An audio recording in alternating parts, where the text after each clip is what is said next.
Hello, welcome to TCG Journey. I'm your host, and I wanted to start off with my current favourite trading card game. If you haven't guessed already, it's Flesh and Blood. Love this game, been playing it a lot. Apologies for the allergies if you can hear me sniffling a little bit. I'm suffering, it is allergy season at the moment. What I wanted to do first of all, just to give an introduction, is to start showing you some of my collection. So first of all, we have Welcome to Rathe, and this is kind of the introductory first set to the game in general. It's got very basic mechanics, very basic heroes, but it gives a really nice balanced introduction so that everyone can kind of learn to play the game. And I'm more of a collector than a player. I do love playing the game, don't get me wrong, but collecting is where it's at for me, so I like to complete all the sets and stuff. So I'm going to show you what I've got so far in Welcome to Rathe. This is the first set, so just going to open it up here, so I'm just give you a better view. So here we go. So first of all, I don't have all the cards yet, I am missing a few. Obviously I plan to get them all at some point when funds allow.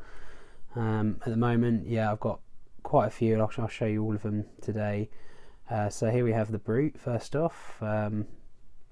Very cool hero, Reinar, of course. Very cool hero. Not the most powerful, mainly because of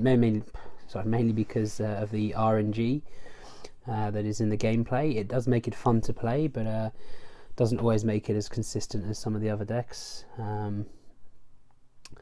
which is unfortunate, but hopefully they can kind of sort that out later down the line and maybe make it a bit more consistent. But it is always going to be difficult with the kind of mechanic that they've implemented for this class, which does make sense.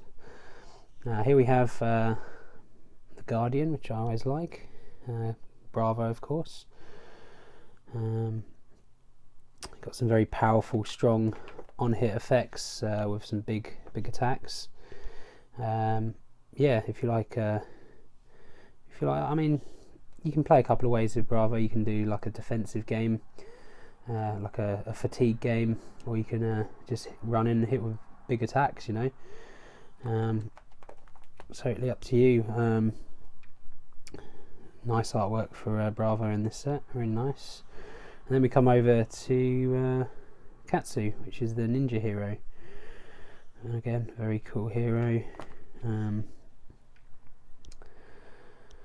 really cool combo style abilities. So again, a bit reliant on RNG because you have to get the maximum effect from his abilities. You really need to line the attacks up and get the combos off. Difficult to do, but when it does happen to sort of all fall into line, it's really good. It feels really nice.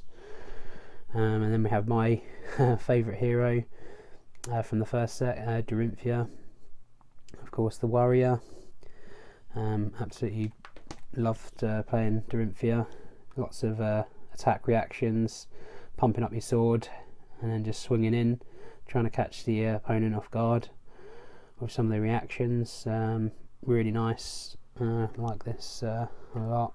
Very basic heroes, again, not hard to learn, pick up and play. Really perfect for introductory first set. I'll touch on the artwork a bit on this set as well. I don't think this has the best artwork across the board in terms of Flesh and Blood. I think they do a lot better later on, but honestly, for what it is, the artwork is still absolutely fantastic. It always is in Flesh and Blood. I think that's one of the highlights of the game for most people. Here we come to some generic equipment, and we go on to the generics. Crazy Brewer, particularly funny card to play with. Just not going to be played in anything competitive, but just good fun around. Just do a lot of variants on it, but if you do hit 5 or 6, I mean, it's pretty mad. Here we have the banned cards in the set. Train of Brutality just has a continual effect, so I think they wisely decided to pull that early. Potions are really cool as well. Snatch is your first kind of generic staple from this set, played in a lot of decks. I mean, attacking and then drawing a card is always going to be good no matter what you play. And then yeah, it's just some more generics here. Got some very powerful generic commons coming up. We've got Pummel, which is fairly iconic. I mean, fairly self-explanatory there. It's a really good card. Razor Reflexes, fantastic card. I played that a lot. And then Sink Below is played in so many decks even today. It's just always going to be a really standard card. The rest, yeah, all fairly basic stuff. Of course, your Cracked Bobble tokens, and that is that. So you probably noticed there's some cards missing there. So the actual generic mythics that I keep, I generally keep them separately, basically because at the end of the day you're going to be swapping them out for a lot of decks, so I like to keep them separate so that essentially they're easy to access for whenever I need to swap them out of decks. So I'll show you some of the really high-end generic majestic from this set. So first of all we have Tome of Fiondel, which draw 2 cards. If Tome of Fiondel is played from Arsenal, gain +1 health for each card in your hand. So it doesn't have Go Again, this card, but if you can find a way to work it into a deck that can give it Go Again, this becomes a really good card, because I mean it does all the things you want, drawing cards, gaining life. That's always going to be good. So yeah, good card. This is the most powerful card from the set. I don't think there's much doubt about that. Enlightened Strike. You do have to put a card from your hand on the bottom of the deck, but 0 for 5 stat line is ridiculous. And then obviously you got options, and cards that give you options are always going to be powerful. Draw a card, excellent. +2, excellent. Go Again, excellent. So has a lot of utility, this card, and which is why it's, you know, it can go in every deck. So it's why it's one of the more heavily played cards in the game, pretty much. Next we have Remembrance. Now this is a super rare, back when they did super rares. This is not so powerful, it's more of a sideboard card, so any hero that's trying to fatigue you, like maybe Oldim or someone like that, then this is going to be a good card to slot in there as a sideboard option. So the only thing I haven't shown you now is obviously the legendaries. So let's get that. Let's get that going. I've got 3 legendaries, so I've got 2 more to get. So I still need to get the Scab Skin Levers, and I still need to get the Mask of Momentum, which is going to be handy for the new hero coming out in the new set. So let's try and track that down at some point. But at the moment I've got Fiondel's Spring Tunic, which is an essential card in the game.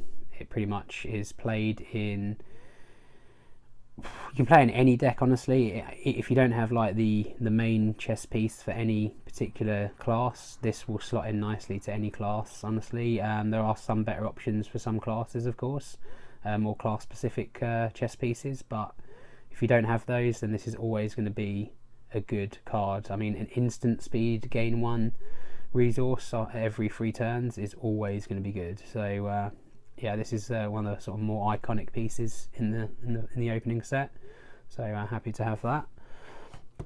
And then next one is the Guardian chess piece, which is Tectonic Plating. This is an example of a chess piece that you would put in for Guardian instead of Fiondel's Spring Tunic, because it's very difficult to give Guardian actions Go Again. So this creates Seismic Surge tokens, which allow you to put surge, basically give anything Go Again in terms of attacks that Guardian's going to hit him with. So it's essential for games against, you know, heroes like Prism and stuff like that. But happy to have that because I did play the Guardian for quite a bit and loved it.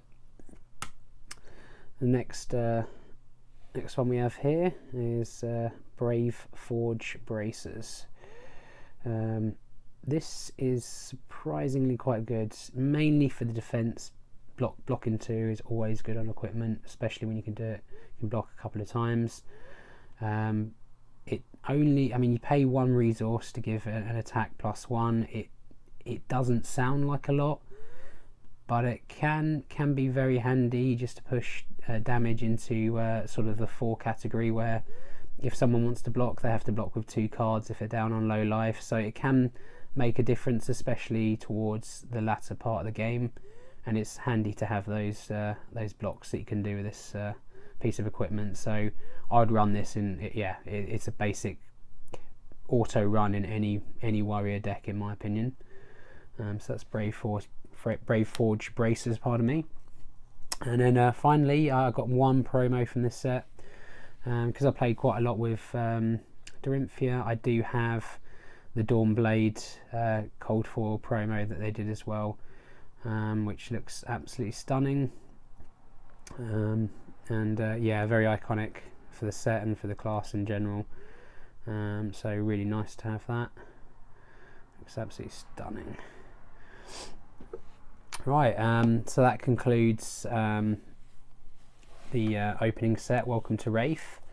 I hope you enjoyed that. So just a look through. So if I get any new cards that I add to any of the new sets that I'm filming here, then obviously I'll do an update video.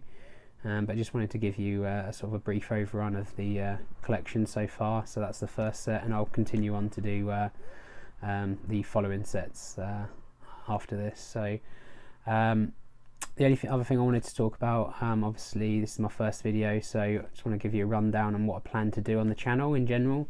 So I do plan on, building my collections for each of the sets, obviously, and getting a collection overall. But I'm also going to be opening the new set as well, of course. Why wouldn't you? It looks absolutely amazing, Uprising. So I've already ordered a case, so I will definitely be opening a case on the channel, and maybe more. We'll see how things go. And then also, obviously this is a trading card game channel, so I don't plan to just do Flesh and Blood. I have ordered some new card games. So I ordered a booster box of Sorcery, which I'll be opening in September, and I'll be doing some small Magic the Gathering openings here and there. I don't play a lot of Magic the Gathering, but I do get a few bits and pieces here and there. So anything like that I'll be opening on the channel as well. It's just really to document my collection and my journey, essentially, hence the name of the channel. So I hope you'll join me along for that, and look forward to catching you again. So take care, bye.